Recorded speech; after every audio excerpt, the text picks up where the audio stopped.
ദൈവനാമത്തിന് മഹത്വം ഉണ്ടാകട്ടെ. കഴിഞ്ഞ ദിവസം നമ്മൾ ചിന്തിച്ചത് 70 ആഴ്ചവട്ടത്തെ സംബന്ധിച്ചാണ്. അതിൻ്റെ തുടർച്ചയാണ് ഇന്ന് നമ്മൾ പഠനത്തിന് വിധേയമാക്കുന്നത്. എന്തിനാണ് 70 ആഴ്ചവട്ടം? ദാനിയേൽ പ്രവചനം 9:24 70 ആഴ്ചവട്ടം എന്തിനാണ് എന്നതിനെ സംബന്ധിച്ച് 6 കാര്യങ്ങളാണ് നമുക്ക് കാണുവാനായിട്ട് സാധിക്കുന്നത്. ഈ 6 പോയിന്റുകൾ ഇന്ന് നമുക്ക് അല്പമായിട്ട് പഠനത്തിന് വിധേയമാക്കാം. നാളെ നമുക്ക് 70 ആഴ്ചവട്ടം തുടങ്ങുന്നത് എന്നതിനെ സംബന്ധിച്ച് ചിന്തിക്കാം. എന്തിനാണ് 70 ആഴ്ചവട്ടം? ദാനിയേൽ 9:24. 1. അതിക്രമത്തെ തടസ്സം ചെയ്യണം. ഇത് യഹൂദ ജാതിയുടെ അതിക്രമത്തെക്കുറിച്ചാണ് പറയുന്നത്. പാപം ചെയ്യാത്ത മശികയെ ക്രൂശിൽ തറച്ചത് അവരുടെ അതിക്രമത്തെ സൂചിപ്പിക്കുന്നു. മശികയെ അവർ അതിക്രമക്കാരോടുകൂടെ ക്രൂശിച്ചു. ഈ അതിക്രമത്തിൽ നിന്ന് അവർ വിടുതൽ പ്രാപിക്കുന്നത് കുത്തിവങ്കലേക്ക് നോക്കുമ്പോൾ ആണ്. അവർ മാനസാന്തരപ്പെടുവാൻ ദൈവം ഒരുക്കിയ സമയമാണ് 70 ആഴ്ചവട്ടം. റോമാലേഖനം 11:25-27 വരെയുള്ള വാക്യങ്ങൾ, എബ്രായർ 10:12, റോമർ 5:6 മുതൽ 10 വരെയുള്ള വാക്യങ്ങൾ. 2. പാപത്തെ മുദ്രയിടുക അഥവാ പാപത്തെ അവസാനിപ്പിക്കുക. അതിനു വേണ്ടിയിട്ടാണ് 70 ആഴ്ചവട്ടം. ഹവ്വയെ കൊണ്ട് പാപം ചെയ്യിപ്പിച്ച് തുടങ്ങിയ സാത്താൻ അവൻ്റെ പ്രവൃത്തി ഇന്നും തടസ്സം കൂടാതെ അതിശക്തമായി തുടർന്നു കൊണ്ടുപോകുന്നു. ഈ പാപത്തിന് കാരണഭൂതനായ സാത്താനെ അഗാധകോപത്തിൽ അടച്ച മുകളിൽ മുദ്ര വയ്ക്കുന്നത് ഈ 70 ആഴ്ചവട്ടത്തിൻ്റെ അവസാനത്തിലാണ്. ഇവിടെ മുദ്രയിടുന്നത് ഇസ്രായേലിൻ്റെ പാപത്തെയാണ്. പാപത്തെ ഇടുന്നതായി നാം ഇവിടെ വായിക്കുന്നു. അതായത് അതിനെ തടയുക എന്നർത്ഥം. ഒരു കുറ്റവാളിയെ ജയിലടയ്ക്കുമ്പോൾ ജയിൽ വാതിൽ മുദ്ര വയ്ക്കുന്നു അഥവാ പൂട്ടുന്നു. ദൈവം യാക്കോബിൽ നിന്ന് അഭക്തിയെയും ഇസ്രായേലിൽ നിന്ന് പാപത്തെയും മാറ്റിക്കളയും. ഇത് ക്രിസ്തുവിൻ്റെ 2ാം വരവെങ്കിലാണ് സംഭവിക്കുന്നത്. റോമാലേഖനം 11:26-27 വാക്യങ്ങൾ. 3. അതിക്രമത്തിന് പ്രായശ്ചിത്തം അഥവാ നിരപ്പ് വരുത്തുക.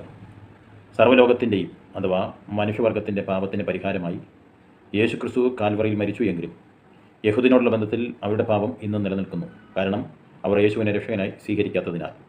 എന്നാൽ 70 ആഴ്ചവട്ടത്തിൻ്റെ അവസാനം യെരുശലേമിൻ്റെ മേൽ കൃപയും യാചനയുടെയും ആത്മാവിനെ പകരുന്നത് മൂലം അവർ കുത്തിവെങ്കിലേക്ക് നോക്കി വിലപിക്കും.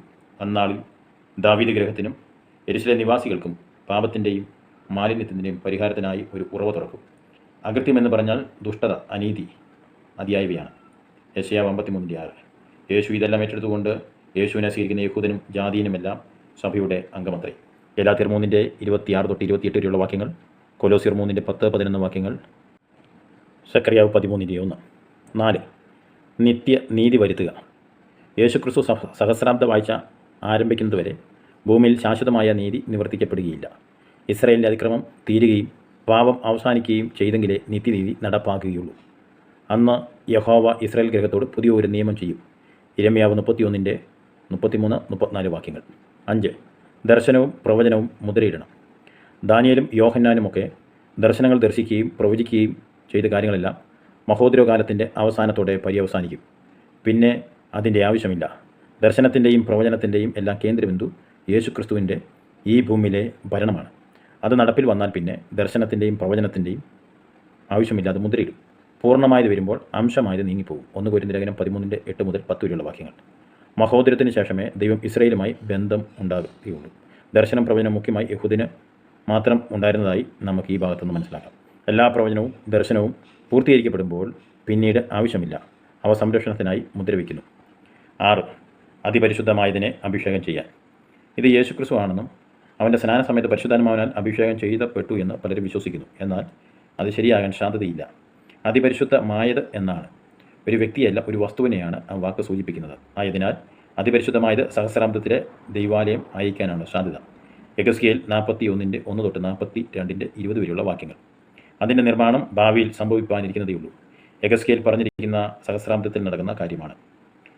70 ആഴ്ചവട്ടം തുടങ്ങുന്നത് എപ്പോഴാണ്? അതിനെ സംബന്ധിച്ച് നമുക്ക് നാളെ പഠനത്തിന് വിധേയമാക്കാം. സർവ്വകൃപാലുവർക്കും ദൈവം നമ്മെ സഹായിക്കട്ടെ. Thank you.